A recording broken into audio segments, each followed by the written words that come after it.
স্বামী স্ত্রীর মাঝে 7টি বিষয় যদি লক্ষ্য করা হয় তাহলে কোনোদিন ঝগড়াও হবে না, বিবাহ বিচ্ছেদও হবে না, দূরত্বও সৃষ্টি হবে না, মনোমালিন্যও হবে না।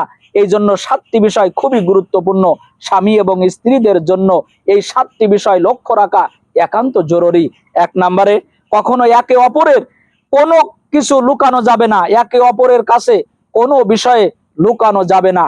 স্বামী স্ত্রী একজন আর একজনের কাছে থাকবে ওপেন, সব বিষয়ে পরামর্শ করা যাবে, পরামর্শ করে নিতে হবে।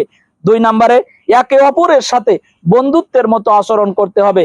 3 নম্বরে, ছোটখাটো বিষয় নিয়ে ঝগড়া করলে চলবে না। 4 নম্বরে, স্বামী স্ত্রীর নিজস্ব কথা অন্য কাউকে জানানো যাবে না, তৃতীয় পক্ষকে জানানো যাবে না। এবং 5 নম্বরে, দুইজনের মধ্যে যে ঝগড়া বিবাদ যাই কিছু হয়েছে সেটা মীমাংসা করার জন্য তৃতীয় পক্ষকে ডাকা যাবে না বা জড়ানো যাবে না। 6 নম্বরে, নিজের দোষটা স্বীকার না করে স্বামীর উপরে দোষ চাপানো বা স্বামী দোষ স্বীকার না করে সেই দোষ স্ত্রীর উপরে চাপানো, এটা বন্ধ করতে হবে। 7 নম্বরে, যে বিষয়ে গন্ডগোল হয় সেই বিষয়টা তাৎক্ষণিক মীমাংসা করে ফেলতে হবে দুইজন মিলে। যদি সেটা না করে কথা বলা বন্ধ করে দেওয়া হয় তাহলে সেখানে শয়তান এসে ঢুকে প্রবেশ করে দূরত্ব সৃষ্টি করে দিবে, ঝগড়া বিবাদ মীমাংসা না করে বরং বাঁধিয়ে দিবে।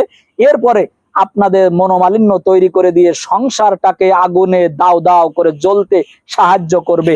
এই জন্য আমি আবার বলছি, স্বামী স্ত্রীর মাঝে 8টি বিষয় 7টি বিষয় লক্ষ্য রাখলে, স্বামী স্ত্রীর মাঝে 7টি বিষয় লক্ষ্য রাখলে কোনোদিন ঝগড়াও হবে না, বিবাহ বিচ্ছেদও হবে না, দূরত্বও সৃষ্টি হবে না, মনোমালিন্যও সৃষ্টি হবে না। তার 1 নম্বরে, কখনো একে অপরের কাছে কোনো কিছু লুকানো যাবে না। 2 নম্বরে, একে অপরের সাথে বন্ধুত্বের মতো আচরণ করতে হবে। 3 নম্বরে, ছোটখাটো বিষয় নিয়ে ঝগড়া করলে চলবে না। 4 নম্বরে, স্বামী স্ত্রীর নিজের কথা অন্যকে বলা যাবে না, তৃতীয় পক্ষকে বলা যাবে না। 5 নম্বরে, দুইজনের মাঝে যে ঝগড়া বিবাদ যেটাই হয়েছে সেটার জন্য তৃতীয় পক্ষকে ডাকা যাবে না। 6 নম্বরে, স্বামী তার দোষটা স্বীকার করে নিবে, স্ত্রী তার দোষটা স্বীকার করে নিবে, সেখানে কোনো গন্ডগোল হবে না। কিন্তু একজন আর একজনের যদি দোষ চাপিয়ে দেয় তখনই গন্ডগোল হবে। 7 নম্বরে, যে বিষয়ে গন্ডগোল হোক না কেন সেই বিষয়টা নিয়ে দীর্ঘদিন একের অধিক কথা বলা বন্ধ রাখা যাবে না।